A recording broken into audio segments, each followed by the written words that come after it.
자, 서술형 해결사 11쪽에 5번부터 문제풀이 같이 하겠습니다. 자, 다음 5자리 수를 반올림하여 1000의 자리까지 나타내었더니 73,000이 되었습니다. 네모안에 알맞은 수는 얼마인지 풀이 과정을 쓰고 답을 구하시오. 자, 여러분, 반올림을 해서 1000의 자리까지 나타냈을 때 73,000이 되는 수의 범위는 알 수 있죠. 자, 73,000이 되려면 1000을 반으로 나눠서 72,500 이상, 그 다음 73,500 미만이라는 걸 알 수 있는데, 그럼 여기서 다시 문제 볼게요. 7, 네모, 5, 2, 8인데 여기 들어갈 수 있는 네모는 72,500 이상, 73,500 미만 이므로 네모가 2라는 걸 알 수 있겠죠. 자, 그러면 우리는 이걸 서술형이기 때문에 풀이 과정을 잘 정리해서 문제를 다시 풀어봐야 합니다. 자, 반올림에서 1000의 자리까지 나타내었을 때 라는 건 결국 100의 자리에서 반올림을 했다는 거겠는데, 100의 자리에 있는 숫자가 5이니까 올림을 했을 때 3이 돼야겠죠? 그럼 우린 그걸 먼저 정리해줍니다. 자, 반올림하여 1000의 자리까지 나타낸 수가 1000의 자리까지 나타내면 100의 자리 숫자가 5이기 때문에 올려야겠죠? 5이므로 올림합니다. 자, 올림을 해서 73,000이니까 네모는 3보다 하나 작은 2가 되겠네요. 그럼 그걸 마지막으로 정리해주면 될 것 같아요. 자, 1000의 자리 숫자는 1 커져서 3이 되었으므로 네모는 2입니다. 2. 자, 넘어가서 6번도 한번 같이 볼게요. 자연수 부분이 1 이상, 3 이하이고 소수 첫째 자리수가 6 초과 9 미만인 소수 한 자리수를 만들려고 합니다. 만들 수 있는 소수 한 자리수는 모두 몇 개인지 풀이 과정을 쓰고 답을 구하라 그랬는데, 지금 보니까 자연수가 1 이상, 3 이하라는 건 1, 2, 3이 될 거고, 소수 첫째 자리수가 6 초과 9 미만이라는 건 7, 8이 되겠죠? 자, 그럼 만들 수 있는 소수 한 자리수는 자연수가 1이고 첫째 자리 숫자가 7일 때, 1이고 8일 때 2, 7, 2.8, 3.7, 3.8 요렇게 모두 6개가 되겠네요. 그럼 이거를 우린 다시 한번 풀이해 볼게요. 자, 일단 자연수가 될 수 있는 부분부터 생각해 볼게. 자연수 부분이 1 이상 3 이하이므로 자연수 부분이 될 수 있는 수는 1, 2, 3이겠죠? 1, 2, 3이고, 그 다음 소수 첫째 자리수가 6 초과 9 미만이기 때문에 7, 8이라는 걸 설명해줘야겠죠? 자, 소수 첫째 자리수가 될 수 있는 수는 7, 8입니다. 그럼 만들 수 있는 소수 다시 한번 정리해주면 되겠다. 그치? 만들 수 있는 소수는 1.7, 1.8, 2.7, 2.8, 3.7, 3.8이므로 모두 6개입니다. 그래서 6개 해주면 될 것 같아요. 자, 넘어가서 7번도 같이 볼게요. 자, 올림하여 100의 자리까지 나타낸 수가 3,800이 되는 자연수 중에서 가장 큰 수와 가장 작은 수의 차를 구하려고 합니다. 풀이 과정을 쓰고 답을 구하세요. 자, 그럼 먼저 우리는 올림을 해서 100의 자리까지 나타냈을 때 3,800이 되는 자연수의 범위. 자, 요거를 먼저 한번 생각해 볼게요. 자, 100의 자리까지 올렸을 때 3,800이 되려면 3,700 초과, 그 다음 3,800 이하겠지. 자, 그러면 얘들아 3,700 초과이면서 3,800 이하인 자연수를 한번 생각해 보면 3,701부터 3,800이라는 걸 알 수 있겠죠? 자, 그럼 그 중에 가장 큰 수 3,800과 가장 작은 수 3,701의 차, 즉 두 수를 빼라는 걸 알 수 있겠네요. 자, 그럼 이거 풀이 한번 다시 정리해 볼게요. 자, 일단 우리는 제일 먼저 올림에서 100의 자리까지 나타낸 게 3800이 되는 수의 범위를 정리해주면 되겠지. 자, 올림하여 100의 자리까지 나타낸 수가 3800이려면 수의 범위는 3700 초과 3800 이하입니다. 자, 그럼 여기서 가장 큰 수는 3800, 가장 작은 수는 3701이므로 두 수의 차는 3800 빼기 3701 해서 99가 되겠죠? 그래서 답은 99입니다. 자, 넘어가서 8번도 볼게요. 자, 감자 473개를 한 상자에 50개씩 담았습니다.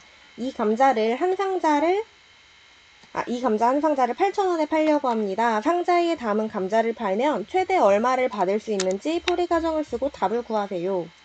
자, 그럼 얘들아, 제일 먼저 우리 상자가 몇 개 나오는지부터 생각해야겠죠. 자, 감자가 473개가 있는데 이걸 한 상자에 50개씩 팔 거야. 그러면 상자가 몇 개인지 알아보기 위해서 두 수를 나눠야겠지. 자, 473 나누기 50 하면 9번 들어가고 23개가 남네요. 자, 그러면 우리가 팔 수 있는 상자는 모두 9상자가 되겠죠. 자, 그럼 다시 한번 정리해보자. 자, 473 나누기 50은 9땡땡땡 23이니까 감자를 한 상자에 50개씩 담으면 9상자가 되고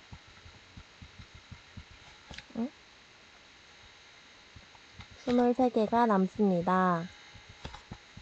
그러면 남는 거는 얘들아 담아서 팔 수가 없기 때문에 버려야겠지. 그러면 우리는 이 9상자를 한 상자에 8,000원씩 팔 거니까 우리가 받게 되는 금액은 두 수를 곱해주면 되겠죠? 따라서 상자에 담은 감자를 팔면 8,000원 곱하기 9 해서 72,000원입니다. 답은 72,000원. 자, 이제 쭉 넘어가서 2단원을 같이 볼게요. 자, 23쪽에 있는 5번 문제입니다. 자, 5번 같이 볼게요. 1부터 9까지의 자연수 중에서 네모 안에 들어갈 수 있는 자연수는 모두 몇 개인지 풀이 과정을 쓰고 답을 구하세요. 자, 보자. 6분의 1 곱하기 네모분의 1이 28분의 1보다 작아야 된대. 그러면 다시 생각해 볼게. 자, 6분의 1 곱하기 네모분의 1이라고 하는 건 분모끼리 더해서 6 곱하기 네모분의 1 곱하기 1, 이게 28분의 1보다 작다는 거지. 근데 얘들아, 단위분수의 크기 비교는 분모에 있는 숫자가 작을수록 분수가 더 크기 때문에 6 곱하기 네모라고 하는 게 28보다 더 큰 수가 몇 개인지 찾으면 되겠죠? 자, 그럼 다시 볼게요. 자, 그럼 6분의 네모 곱하기 1이 28분의 1보다 작아야 하므로 6 곱하기 네모는 28보다 커야 합니다. 그쵸? 그러면 네모가 될 수 있는 건 4가 아니라 5, 6, 7, 8, 9이므로 모두 5개입니다. 그래서 답을 5개라고 하면 될 것 같아요. 자, 넘어가 보겠습니다. 6번이에요.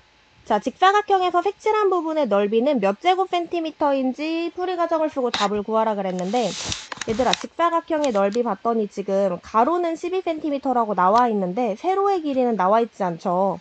자, 지금 전체는 4와 8분의 7인데 색칠되지 않은 게 3과 4분의 1이래. 그럼 우리는 색칠되어 있는 여기 세로의 길이를 4와 8분의 7에서 3과 4분의 1을 빼서 구할 수 있겠죠? 자, 그러면 직사각형 넓이는 가로 곱하기 세로니까 두 수의 차인 세로와 가로를 곱해서 계산해주면 문제 마무리 될 것 같아요. 자, 같이 한번 해볼게요. 자, 그러면 우리는 지금 가장 먼저 색칠되어 있는 세로의 길이를 찾아야 하므로 세로의 길이는 4와 8분의 7에서 3과 4분의 1을 빼주면 되겠죠? 자, 그럼 두 개 통분해주니까 4와 8분의 7 빼기 3과 8분의 2는 1과 8분의 5cm가 되겠네요. 자, 그럼 직사각형의 넓이는 가로 곱하기 세로니까 12 곱하기 1과 8분의 5 해주면 되겠고, 대분수는 가분수로 바꿔서 하니까 12 곱하기 8분의 13, 즉 약분하면 여기 3, 여기 2, 그래서 2분의 39가 될 거고, 2분의 39는 가분수니까 대분수로 바꾸면 19와 2분의 1 제곱센티미터가 되겠죠. 따라서 색칠한 부분의 넓이는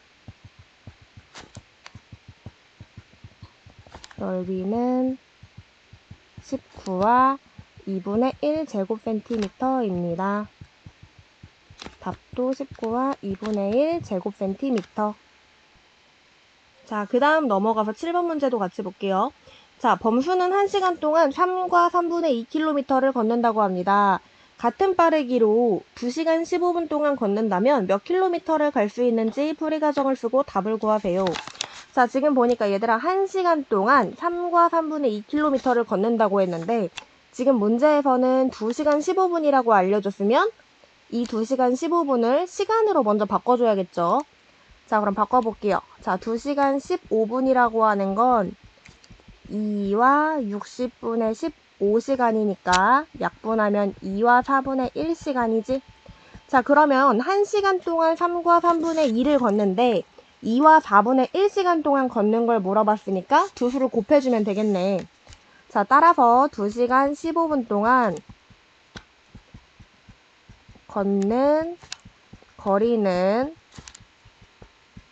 2와 4분의 1 곱하기 3과 3분의 2, 즉 가분수로 바꾸면 4분의 9 곱하기 3분의 11이고 약분하면 여기 3, 여기 1, 그래서 4분의 33이죠.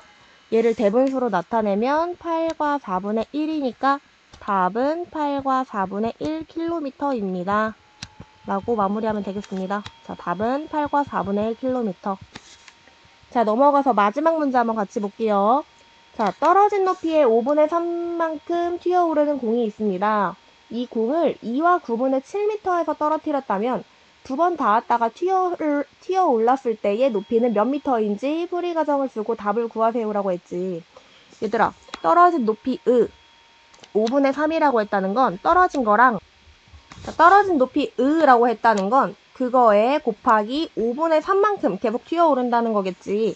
그럼 내가 2와 9분의 7m에서 한 번 떨어뜨렸고 여기서 한 번 닿았다가 튀어 올랐을 때 이때의 높이라고 하는 건 떨어진 거에 5분의 3이 되니까 곱하기 5분의 3 해주면 되겠죠. 자, 그러면 두 번 닿았다 튀어 오르는 이 부분의 높이는 첫 번째 닿았던 높이에다가 요거의 5분의 3이라고 계산해주면 될 것 같아요. 그럼 자, 풀이 한번 같이 정리해볼게. 자, 일단 한 번 닿았다 튀어 오른 것부터 생각해보자. 한 번 닿았다 다가 튀어 오른 높이. 자, 이거는 2와 9분의 7 곱하기 5분의 3이 되겠죠. 자, 그러면 공이 두 번 닿았다 튀어 오른 건 두 번 닿았다가 튀어 오른 높이는, 자, 이거는 처음 떨어진 거에 5분의 3. 여기까지 하면 한 번 닿았다 튀어 오른 거죠. 이거에 또 5분의 3을 해줘야겠지. 자, 그럼 얘 가분수로 바꾸면 9분의 25 곱하기 5분의 3 곱하기 5분의 3인가요? 자, 그럼 얘 계산해볼게. 약분되고 또 약분돼서 없어졌지? 자, 여기도 약분돼서 5, 또 약분돼서 없어지니까 결국 1m겠네. 그래서 두 번 닿았다 튀어 올랐을 때의 높이는 1m라고 하면 될 것 같습니다. 자, 그럼 오늘 여기까지 하고 끝내겠습니다. 수고하셨습니다.